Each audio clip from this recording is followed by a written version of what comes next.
ಈ ಅಹಮದಾಬಾದಲ್ಲಿ ಆಗಿರುವಂತಹ ಈ ದುರಂತದ ಬಗ್ಗೆ ತಾವು ಏನು ಹೇಳ್ತೀರಿ? ಯಾವ ಸ್ವರೂಪದಲ್ಲಿ ಸಂಭವಿಸಿರುವಂತಹ ಚಾನ್ಸಸ್ ಇರುವಂತದ್ದು ಅನ್ನೋದ್ರ ಬಗ್ಗೆ? ಸಾಮಾನ್ಯವಾಗಿ ಟೇಕ್ ಆಫ್ ಸಮಯದಲ್ಲಿ ಏರ್ಕ್ರಾಫ್ಟಿನ ಪೈಲಟ್ ಆದವರು ಅದಕ್ಕೆ ಕಾಕ್ಪಿಟ್ ಚೆಕ್ ಅಂತ ಮಾಡ್ತಾರೆ. 100 ಸುಮಾರು 150 checks they will have to conduct before take off. Taxi ಮಾಡೋ ಹೊತ್ತಿಗೆ ಅವರು ಟೇಕ್ ಆಫ್ ಮಾಡೋದಕ್ಕೆ ಮುಂಚೆ ಬೇರೆ ಬೇರೆ ಚೆಕ್ಅಪ್ ಗಳನ್ನ ಪೈಲಟ್ ಮತ್ತೆ ಕೋ ಪೈಲಟ್ಗಳು ಮಾಡಿರ್ತಾರೆ. ಹಾಗಾಗಿ ಇದು ಯಾವ ತರಹದ ಮಿಸ್ಟೇಕ್ ಟೆಕ್ನಿಕಲ್ ಸ್ನ್ಯಾಗ್ ಅನ್ನೋದು ಅದು ಈ ಯಾವುದೇ ಒಂದು ಚೆಕ್ಅಪ್ ಗಳಿಂದ ಗೊತ್ತಾಗದೇ ಇದ್ರೆ ಅದನ್ನ ಯಾವ್ದಾದ್ರು ಒಂದೋ ರಿಯಲಿ ಟೆಕ್ನಿಕಲ್ ಸ್ನ್ಯಾಗ್ ಇರ್ಬೇಕು, that was unknown to the pilot, ಅಥವಾ ಯಾವ್ದೋ ಒಂದು ಮಿಸ್ಚೀಫ್ ಯಾರ ಮಾಡಿದ್ರೆ ಗೊತ್ತಾಗೋದಿಲ್ಲ. ಅದಕ್ಕೂ ಸಹ ಓನ್ಲಿ ಕಾಕ್ಪಿಟ್ ಏನ್ ಬಾಕ್ಸ್ ಇದೆ, ಬ್ಲಾಕ್ ಬಾಕ್ಸ್, ಅದರಿಂದ ಗೊತ್ತಾಗ್ಬೇಕು.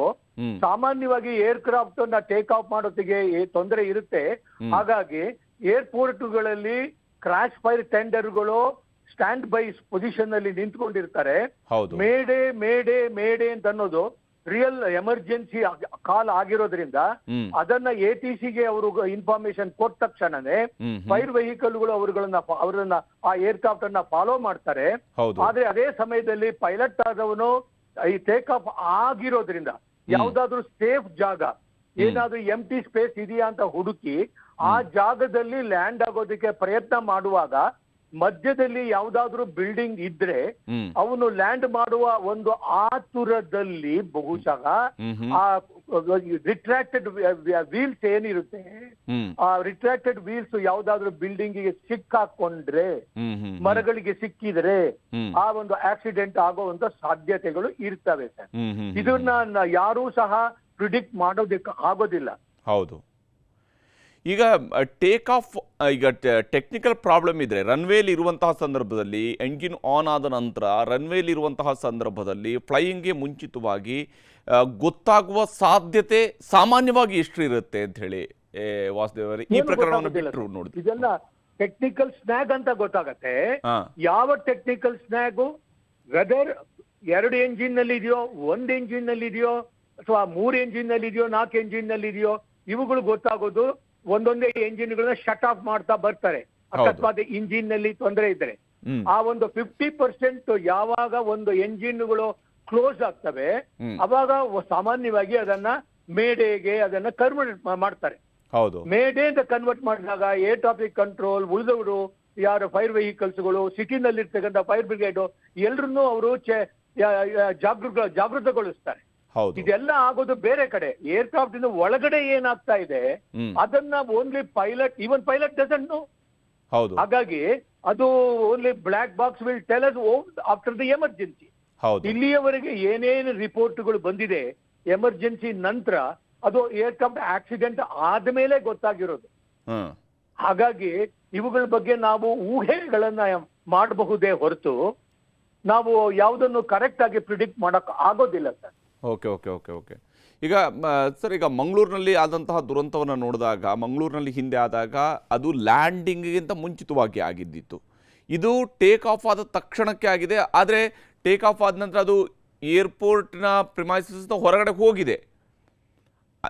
ಕೆಲವೊಂದು ಸಲ ನಮ್ಮಲ್ಲಿ ಒಂದು ಫ್ಲೈಟ್ ಟೇಕ್ ಆಫ್ ಆದಂತಹ ಸಂದರ್ಭದಲ್ಲಿ ಬಹುಶಃ ಅದು ಚೆನ್ನೈನಲ್ಲಿರಬೇಕು, ಅದರ ವಾಲ್ಗೆ ತಾಗಿತ್ತು ಅನ್ನೋದ್ರ ಬಗ್ಗೆ ಕೂಡ ಒಂದು ರಿಪೋರ್ಟ್ ಬಂದಿತ್ತು ನಂತರ. ಈ ವಿಚಾರಗಳು ಇದು ಆ ರೀತಿಯಾಗಿ ಕಾಣ್ತಾ ಇಲ್ಲ, ಬದಲಿಗೆ ಮೇಲೆ ಹೋಗಿದೆ ಇದು ವಿಮಾನ. ಅಲ್ಲಿ ಟೇಕ್ ಆಫ್ ಆಗುವಾಗ ಏನೊಂದು ಸಾಮರ್ಥ್ಯ ಇದೆ, ಆ take off and maintain the flying ಒಂದು ಆಲ್ಟಿಟ್ಯೂಡ್ ಇರುತ್ತಲ್ವಾ, ಅವೆರಡನ್ನು ಬ್ಯಾಲೆನ್ಸ್ ಮಾಡುವಾಗ ಅದು ಆಗಿಲ್ಲ ಅಂತ ಕಾಣ್ತದೆ ಬಹುಶಃ. ಹಾಗಾಗಿ ಏರ್ಕ್ರಾಫ್ಟ್ ಯಾವುದೇ ಒಂದು ಯಾವ ಎತ್ತರದಲ್ಲಿ ಇತ್ತು ಆ ಎತ್ತರದಲ್ಲಿಂದಲೇ ಕ್ರಾಶ್ ಲ್ಯಾಂಡ್ ಮಾಡೋದಕ್ಕೆ ಪ್ರಯತ್ನ ಆಗಿದೆಯೋ ಏನೋ. ಇದೆಲ್ಲ ಒಂದ್ ಸೆಕೆಂಡ್ ಆ ತರ ಆಗುವಾಗ ಅದು ಏರೋದಿಕ್ಕೆ ಸಾಧ್ಯವಾಗಿಲ್ಲ, ಸ್ಟಾಲ್ ಆಗ್ತಾ ಇದೆ. ಸ್ಟಾಲ್ ಆಗ್ತಾ ಇರೋದು ಯಾವುದೋ ಒಂದು ಎತ್ತರದಲ್ಲಿ ಹೋಗುವಾಗ ಯಾವ್ದಾದ್ರು ಬಿಲ್ಡಿಂಗಿನ ಯಾವುದೋ ಒಂದು ಸ್ಟ್ರಕ್ಚರ್ಗೆ ಸಿಕ್ಕಾಕೊಂಡಿದ್ರೆ ನಥಿಂಗ್ ಗುಡ್ ಡನ್. ಯಾಕೆಂದ್ರೆ ಆ ಸಂದರ್ಭದಲ್ಲಿ ಪೈಲಟಿನ ಒಂದು ಸಾಮರ್ಥ್ಯವೂ ಇಲ್ಲ, ಏರ್ಕ್ರಾಫ್ಟ್ ಎಂಜಿನಿಗೂ ಆ ಸಾಮರ್ಥ್ಯ ಇಲ್ಲ. ಅಲ್ಲಿ ಸಮವ್ ಸೇಫ್ ಏನ್ ಸಾಧ್ಯತೆ ಇದೆ ಇರ್ತಕ್ಕಂಥ ಏರಿಯಾದಲ್ಲಿ ಕ್ಲಿಯರ್ ಮಾಡಿಕೊಂಡು ಮಾಡಿರ್ತಾರಿಯೇ. they have to avoid congested area, they have to avoid all people where hostels are there, hospitals are there, ಇಂಥವುಗಳನ್ನ ಅವರು ಅವಾಯ್ಡ್ ಮಾಡಬೇಕು ಅಂತ ಅವರಿಗೆ rules and regulation DGCA aircraft rules ನಲ್ಲಿ ಇದೆಲ್ಲ ಬರ್ದಿದೆ. ಇದೆಲ್ಲ ಮಾಡೋದಿಕ್ಕೆ ಆ ಸಂದರ್ಭದಲ್ಲಿ ಒಬ್ಬನೇ ಒಬ್ಬ ಮನುಷ್ಯ, ಯಾರೊಬ್ಬ ಪೈಲಟ್, ಇನ್ನೊಬ್ಬ ಕೋ ಪೈಲಟ್ ಏನ್ ಮಾಡ್ತಾ ಇದ್ದಾನೆ, ಕೋ ಪೈಲಟ್ ನೋಡ್ತಿರ್ತಾನೆ. ಹಾಗಾಗಿ ಒಬ್ಬ ಮನುಷ್ಯನ ಒಂದು ಬ್ರೈನ್ ಸಾಮರ್ಥ್ಯ ಏನಿದೆ, ಈ ಎಲ್ಲ ಒಂದು ಆಪತ್ತುಗಳನ್ನ ಹ್ಯಾಂಡಲ್ ಮಾಡ್ತಕ್ಕಂಥದ್ದು ಬಹುಶಃ ಅವನೊಬ್ಬ ಭಗವಂತನೇ ಆಗಿದ್ರೆ ಇಂತಹ ಒಂದು ಆಕ್ಸಿಡೆಂಟ್ಗಳನ್ನ ತಪ್ಪಿಸಬಹುದೋ ಏನೋ. ಉಳಿದಿರೋದೆಲ್ಲ ನಾವೆಲ್ಲ ಸೇರ್ಕೊಂಡು ಮಾಡ್ತಕ್ಕಂಥದ್ದು, ಆದ್ಮೇಲೆ ಅದನ್ನ ಅವಾಯ್ಡ್ ಮಾಡೋದಿಕ್ಕೆ. ಹೌದು ಹೌದು. ಆದರೆ ವಾಸುದೇವ್ ಅವರು, ಇಲ್ಲಿ ಕಮ್ಯುನಿಕೇಷನ್ನ ವಿಚಾರಕ್ಕೆ ಬಂದಾಗ, ಏರ್ ಕಮಾಂಡ್ಗೆ ಸಂಬಂಧ ವಿಚಾರಕ್ಕೆ ಬಂದಾಗ, ATC ಕಡೆಯಿಂದ ಕೊಟ್ಟಿರಬಹುದಾಗಿರುವ ಕಮಾಂಡ್ಗಳಲ್ಲಿ ಆಗುವಂಥ ವ್ಯತ್ಯಾಸ ಇಂತಹ ದುರಂತಗಳಿಗೇನಾದರೂ ಕಾರಣ ಆಗುವ ಸಾಧ್ಯತೆ ಎಷ್ಟರ ಮಟ್ಟಿಗಿರುತ್ತೆ? ಇಲ್ಲ ಸರ್, ಯಾವ ಕಮಾಂಡ್, ಏನ್ ಕಂಟ್ರೋಲ್, ಏನ್ ಕಮ್ಯುನಿಕೇಶನ್ ಕೊಡ್ಬೋದು ಸರ್ ಯಾರಾದ್ರೂ ಅವರಿಗೆ? ಅಲ್ಲಿ ಮಿಸ್ಚೀಫ್ ಮಾಡೋದಕ್ಕೆ ಏನಾದ್ರೂ ಸಸ್ಪೆಕ್ಟೆಡ್ ಐಟಮ್ ಒಳಗಡೆನೆ ಏರ್ಕ್ರಾಫ್ಟ್ ಒಳಗಡೆ ಇಟ್ಟಿದ್ರೆ ದಟ್ ಮೈಟ್ ಬಿ ಹ್ಯಾಂಪರಿಂಗ್. ಬಟ್ ಅಲ್ಲಿ ಈ ತರ ಪ್ರಶ್ನೆ ಬರಲ್ಲ. ಪೈಲಟಿನ ಕಮ್ಯುನಿಕೇಶನ್ ಅಲ್ಲಿ, ಏರ್ ಟ್ರಾಫಿಕ್ ಕಂಟ್ರೋಲಿನ ಕಮ್ಯುನಿಕೇಶನ್ ನಲ್ಲಿ ಈ ಯಾವುದೇ ಒಂದು ಮಿಸ್ಟೇಕ್ಗಳಿಂದ ಏರ್ಕ್ರಾಫ್ಟ್ ಆಕ್ಸಿಡೆಂಟ್ ಆ ಸಂದರ್ಭದಲ್ಲಿ ಆಗೋಲ್ಲ.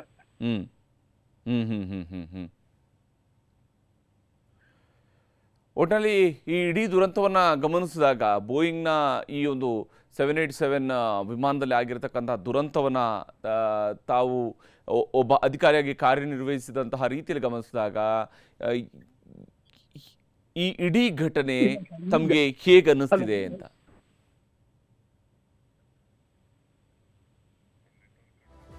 ವಾಸುದೇವ್ ಅವರೇ, ಕೇಳ್ತಿದ್ಯಾ? ಕೇಳ್ತಾ ಇಲ್ಲ ಸರ್.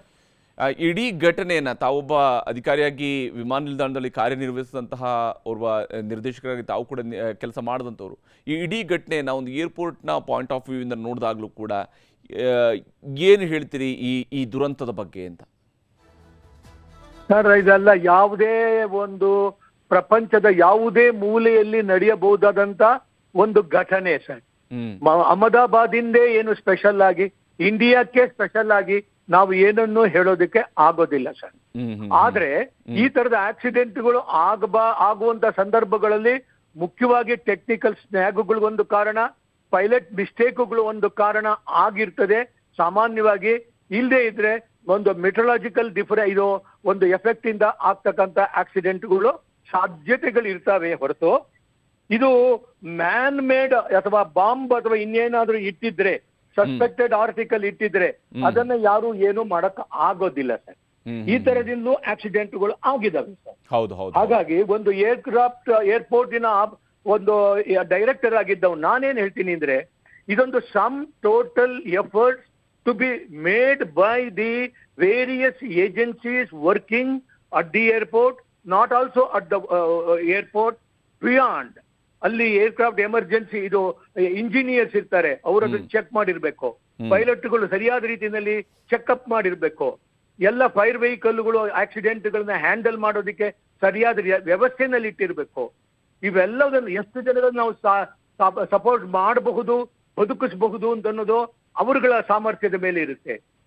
ಪೈಲಟಿನ ಸಾಮರ್ಥ್ಯ ಬೇರೆ, ಇಂಜಿನಿಯರ್ಗಳು ಏನ್ ಚೆಕ್ ಮಾಡಿದ್ದಾರೆ ಅವ್ರ ಸಾಮರ್ಥ್ಯ ಬೇರೆ. ನೀವು ಆಗಲೂ ಮಾತಾಡಿದ್ರೆ ಒಂದಿಷ್ಟು ಟೆಕ್ನಿಕಲ್ ಚೆಕ್ ಲಿಸ್ಟ್ಗಳು, ಅಂದ್ರೆ ವಿಶೇಷವಾಗಿ ಎಮರ್ಜೆನ್ಸಿ ಲ್ಯಾಂಡಿಂಗ್ ವಿಚಾರಗಳಿಗೆ ಬಂದಂತಹ ಸಂದರ್ಭದಲ್ಲೂ ಕೂಡ, ಕ್ರಾಶ್ ಲ್ಯಾಂಡಿಂಗ್ ಟೈಮಲ್ಲೂ ಕೂಡ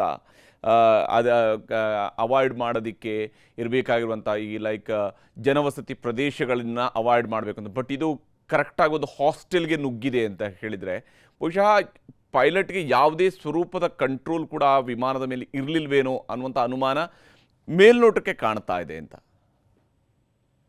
ಹೌದು ಸರ್. ಈಗ ನೋಡಿ, ನಾವು ವೆಹಿಕಲ್ ನಲ್ಲಿ ಡ್ರೈವ್ ಮಾಡ್ತೀವಿ. ಹೌದು. Vehicle driver he knows how to drive. ಹೌದು. But he doesn't know what are the defects inside the vehicle. ಹೌದು. ನಾನು ಕಾರ್ನಲ್ಲಿ ಹೋಗುವಾಗ ಕಾರಿನ ಡ್ರೈವಿಂಗ್ ನನಗೆ ಗೊತ್ತೇ ಹೊರತು ಕಾರ್ನಲ್ಲಿ ಏನೇನ್ ಡಿಫೆಕ್ಟ್ ಇದೆ ಅಂತ ನನಗೆ ಗೊತ್ತಿಲ್ಲ sir. Pilot is also same. Pilot only knows how to take off, how to land, how to fly, but he doesn't know what exactly inside defects are there. That is only the engineer, the mechanic whosoever is looking after the vehicle or the aircraft, he has to answer. But ಹೌದು. even to him, he will come to know only after the accident is over. ಹೌದು. ಈಗ ಮೊದಲು ಏನ್ check ಮಾಡಿದಾನೆ, ಅವನ್ check ಸರಿಯಾಗಿ ಮಾಡಿದ್ರೆ, ಆ ರಿಪೋರ್ಟ್ ಇದ್ರೆ, ಅವಾಗ ಅವನು clearly he is not blameworthy. ಪೈಲಟ್ಗಳಿಗೆ ಗೊತ್ತಾಗೋದೇನೋ, ಇದು ವರ್ಕ್ ಮಾಡ್ತಿದ್ಯಾ, ಇಂಡಿಕೇಟರ್ ಇರುತ್ತೆ. ಆ ಇಂಡಿಕೇಟರ್ ಮುಖಾಂತರ ಅವನು ಫ್ಲೈ ಮಾಡ್ತಾನೆ. Indicator is showing everything is fine, he will fly. But indicator can also be wrong sometimes. Indicator ಯಾವಾಗ ರಾಂಗ್ ಇನ್ಫಾರ್ಮೇಶನ್ ಕೊಡುತ್ತೆ, ಅದನ್ನು ಸಹ ಅವನಿಗೆ ಗೊತ್ತಾಗೋದು ಇನ್ನೊಂದು ಸೆಕೆಂಡ್ ನಂತರ. ಅಲ್ಲಿಯವರೆಗೆ ಅವನು ಈ ಚೆಕ್ ಇಸ್ ಓವರ್, ಮುಂದಕ್ಕೆ ಹೋಗ್ತಾನೆ. 150 checks have to be done before ಅಂತ ಹೇಳಕ್ ಆಗೋದಿಲ್ಲ ಸರ್. ನಿಜ ವಾಸುದೇವ್ ಅವರೇ, ಧನ್ಯವಾದ. ನ್ಯೂಸ್ 18 ಜೊತೆಗೆ ತಮ್ಮ ಅಭಿಪ್ರಾಯವನ್ನು ಶೇರ್ ಮಾಡ್ಕೊಂಡಿದ್ದಕ್ಕಾಗಿ. ಇದು ಮಂಗಳೂರು ಏರ್ಪೋರ್ಟ್ನ ಮಾಜಿ ನಿರ್ದೇಶಕರಾಗಿರುವಂತಹ ವಾಸುದೇವ್ ರಾವ್ ಅವರು ವಿವರಿಸಿದಂತಹ ರೀತಿ ಯಾವ ರೀತಿಯಾಗಿ ಈ ದುರಂತಗಳು ಸಂಭವಿಸ್ತವೆ ಅಂತ ಹೇಳುವಂಥ